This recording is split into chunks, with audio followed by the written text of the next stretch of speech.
रामकृष्ण हरी. आज आपण बनवतोय इन्स्टंट इडली डोसा. बघा आपण त्यासाठी काय काय साहित्य घेतलंय. हे आपलं आलं 1 किलो तांदूळ, आपली ही अर्धा किलो उडदाची डाळ, पावशेर पोहे आणि हे आपले 4 चमचे मेथी, ही अख्खी मेथी.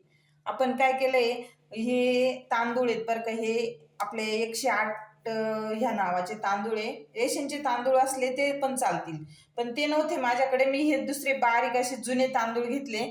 ते तांदूळ छान असे धुवून आणि कडकडीत तांदूळ आणि डाळ दोघं पण छान धुवून आणि कडकडीत असे वाळवून घेतले.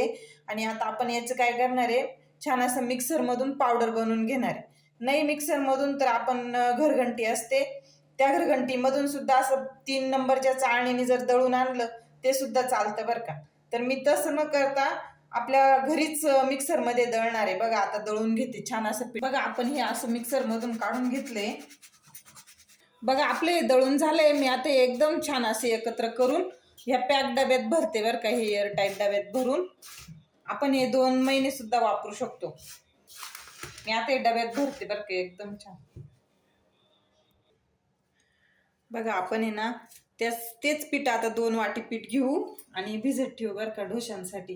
हे पीठ जास्त वेळ काही भिजायची गरज नाही. 1-10 मिनिटं जरी भिजवलं आपण हे पीठ तरी चालतं. 2 वाटी पीठ घेतलंय आणि पाण्याचा अंदाज तसं काही नाही, आपल्याला पाहिजे तसं थोडं थोडं करून टाकून घ्यायचं. हे बघा, पण एकदम नाही टाकायचं. एकदम टाकलं की त्याच्या गठुळ्या होत्या बरं का.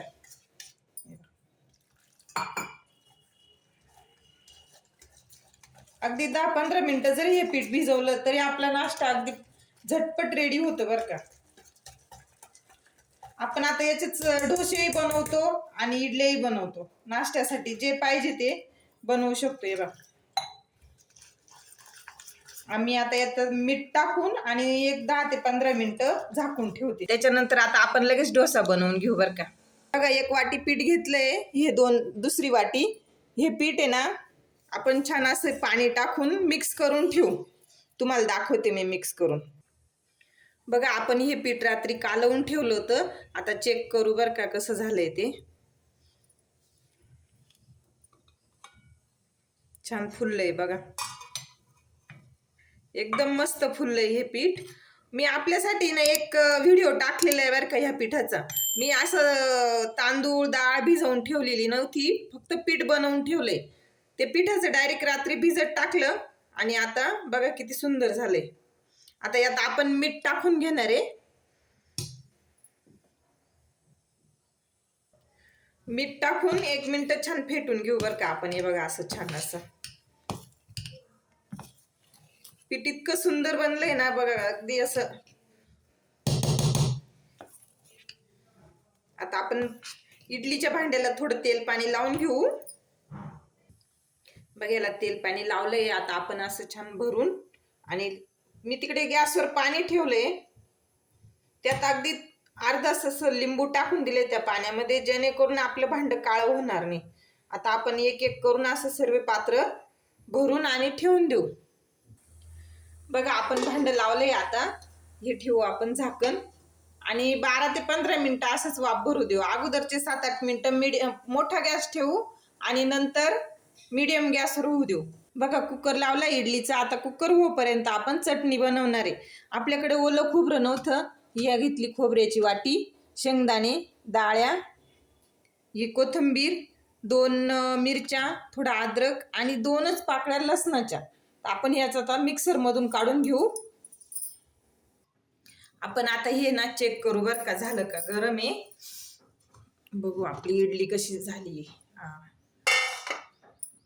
झाली बरं का. हे बा हाताला माखत नाहीये, झाली. तरी पण आपण एकदा सुरीने चेक करू. हे बघा अगदी छान अशी क्लीन निघाली आपली सुरी. आपण 1 मिनिट आता हा गॅस असंच बिना झाकणाचाच गॅस राहू देऊ बरं का. त्याच्याने काय होतं, हे पूर्ण वाफ निघते आणि इडल्या असं मऊसूत होता. झालंय, आता आपण उतरवून घेऊ. बघा झाले आपल्या इडल्या. आपण हे थोडं असं 2 मिनिटं थंड होऊ देऊ आणि हे थंड होईपर्यंत चटणीला तडका देऊन घेऊ बरं का. आपण तेल तापत ठेवले बघा. आता तडका बनवणार आहे बरं का आपल्या चटणीचा. तडक्यासाठी काय घेतले आपण, ही आली थोडी मेथी, 5-6 डाळिंब्या, आणि तडका हा अगदी छान असा बसला पाहिजे बरं का. ही आली आपली मोहरी. आता गॅस बंद केला तरी चालेल बरं का, मोहरी तडतडली आहे. आपण टाकू आता जिरे, आणि हा आला आपला हिंग. आपण आता हे टाकून घेऊ बरं का.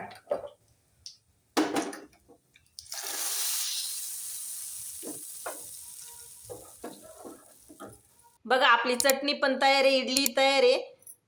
आपण आता ही टेस्ट करू, आणि तुम्ही पण टेस्ट करा आणि सांगा मला नक्की कशी झाली ते.